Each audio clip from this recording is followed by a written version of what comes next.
Hey, what's going on, Bladers? This is Crow. So not only did I just come back from the G1 Extreme Cup, but I also came back from the pre-release of the BX-23 PhoenixWing.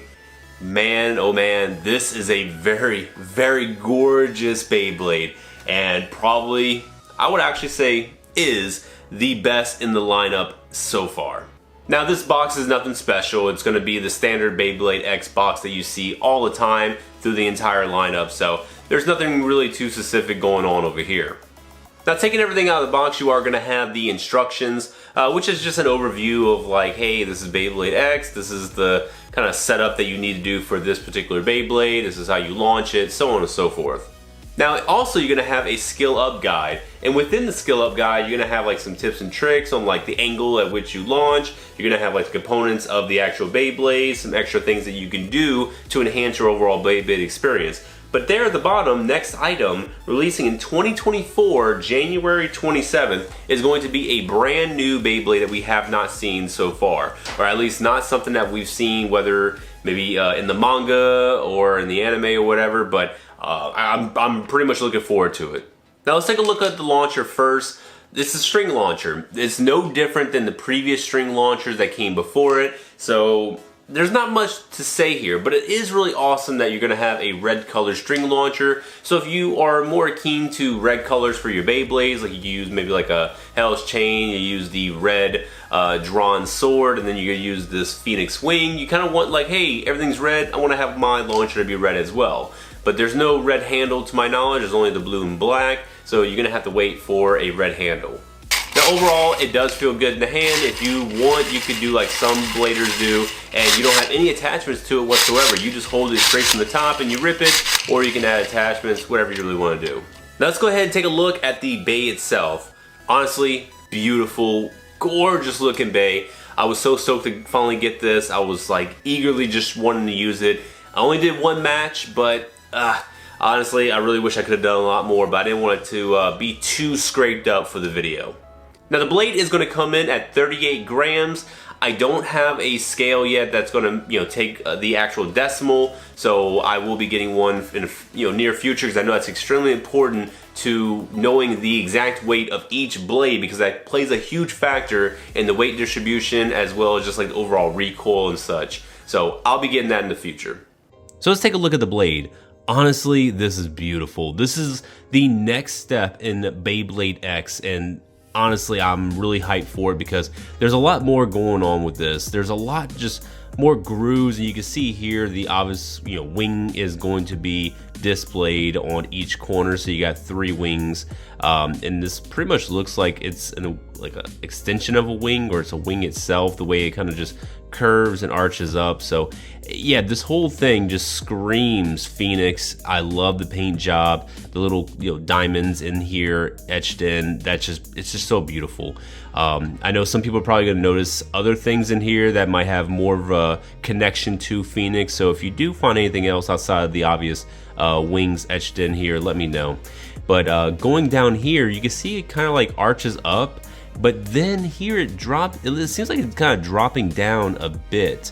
So I don't know how that's really going to function in terms of just raw attack power. I've seen it being used in the tournament. I've got to use it myself, hence the chipping. And to note, all this paint chipping that you see is from one use. I let it rip one time, and this is the result. So yeah, definitely make sure you have a backup one for display purposes. I'm gonna have one for display, and then this is going to be my daily use.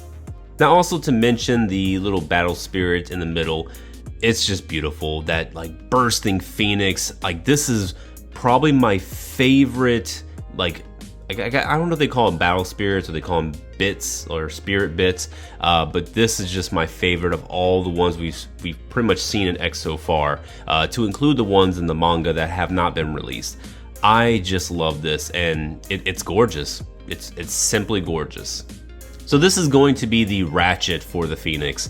Now it is going to be a 960, which is really in line for what the attack type Beyblades need. The protrusions, I'm always like not understanding fully if these protrusions, the dimensions of them and the sizes really play a heavy factor into it. I know obviously you kind of want to keep a smaller profile because you don't want these to get hit, because when they do get hit, it's basically going to I'll say activate the ratchet mechanism, the little clip inside, and that causes the burst. So the less protrusions, the more burst resistance.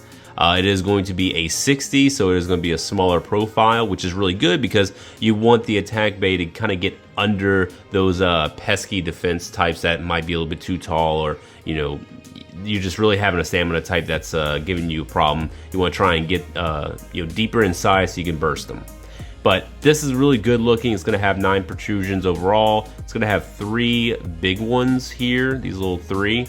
And then you're going to have the other 6 right here on the side, these little smaller ones. All right, and lastly, let's talk about the gear flat. So right off the bat, this is a brand new bit. It's so unique looking, and it just, man, I love this. I've been testing it out on a couple other bays, and I am just loving the performance on attack bays. Now, putting this on something that's more defense or stamina bays, I don't think really works that well. You could do it, but from what I've tested so far in the past couple of days, or actually like day and a half, I really find this to be truly beneficial to the attack type bays. But if you want to try and change it up and put on maybe the Rhino, that definitely can change it up, but I'm really sticking to what I feel is right. Now here is going to be a thicker part, so that way it's going to have a little bit more burst resistance. I think I may have seen the Phoenix burst one time in all the plays that I've seen it in, both at the tournament, the G1, and just trialing and playing on my own accord. So yeah, this is definitely going to be good for that burst resistance on the attack types. Now for the bottom part, you are going to have the flat piece, and I believe the length is pretty much going to be the same as the regular flat. The only difference is obviously all these protrusions are going to be flowing all the way down, so that way it's going to catch onto the side of the railing way easier and just keep doing X dashes over and over again. It's definitely a very unique bit, and I'm so excited to go ahead and use this for you guys.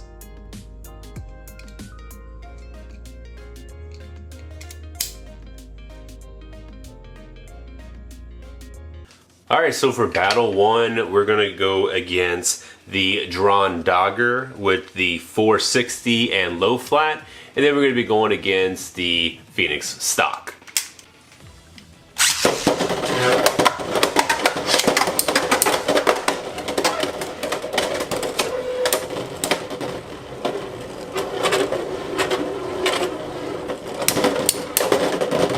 Alright, so it beat out the dagger.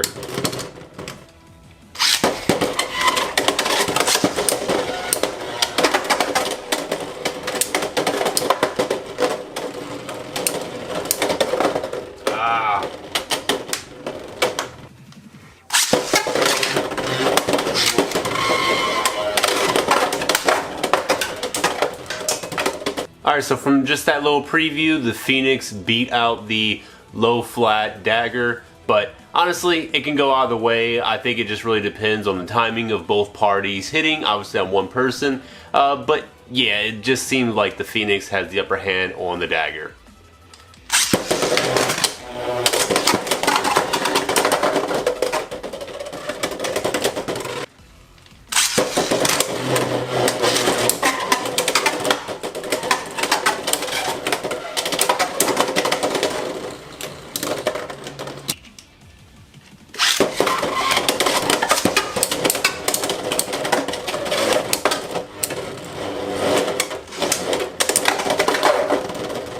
And it looks like the Phoenix is victorious over the Shield Knight Tapper. So in summary, this is basically the best Beyblade that you can get in the X series right now. There's really no comparison. The only problem is maybe going up against a really good defense or even stamina type. I've seen in a couple of instances where the Phoenix just really couldn't outspin or have more stamina than a Hell's Chain, or even get through the defense of a Knight Shield. So it really depends on your enemy. It depends on how much power you put behind the rip. There's a lot of different factors, but I will say probably 9 times out of 10, if your opponent's not using a Phoenix themselves, you're probably going to win that match. Unless you get an extreme out on your own, then that kind of sucks. But overall, if you want to win tournaments, and I'm not gassing anyone up, I'm not lying here. The champion of the G1 Extreme Cup that just occurred, he used the Phoenix.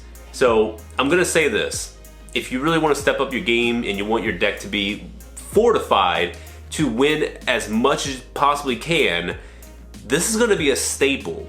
You're gonna have to just get it, honestly.